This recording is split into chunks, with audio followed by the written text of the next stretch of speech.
আসসালামু আলাইকুম। এটা হচ্ছে ঈদের ব্লগ, ঈদের দিনকে কোনো ব্লগ দিইনি, এটা মিনি ব্লগ একটা ছোট্ট করে তোমাদের সাথে শেয়ার করছি। দেখে নাও, দুধ পাক বানানোর জন্য সব ড্রাই ফ্রুটস, সমস্ত যত ড্রাই ফ্রুটস হয় এগুলো ভিজিয়ে রেখে কুচিয়ে নিয়েছি।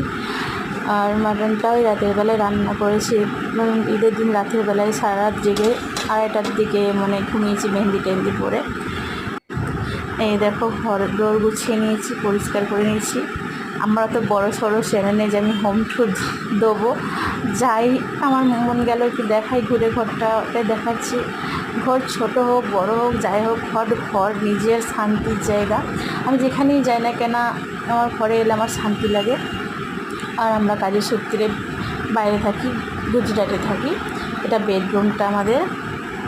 বেডরুমে গাছপালা লাগিয়ে রেখে দিয়েছি। আমার গাছপালা খুবই ভালো লাগে।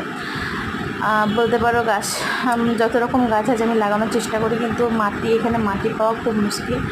কত কষ্ট করে একটু মাটি জোগাড় করতে হয়।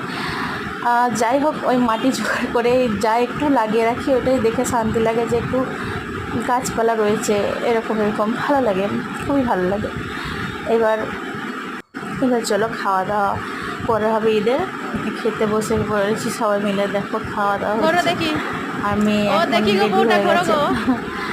আর দেখো মেয়ে এখন রেডি হয়ে গেছে। এখন সেটা আবুর কাছে এসে দেখাচ্ছি যে আমি রেডি হয়েছি। দেখো এখন তার আবু পাতে দেবে তিনি। আল্লাহ হাফিজ। ব্লগ ভালো লাইক কমেন্ট শেয়ার সাবস্ক্রাইব। আল্লাহ হাফিজ।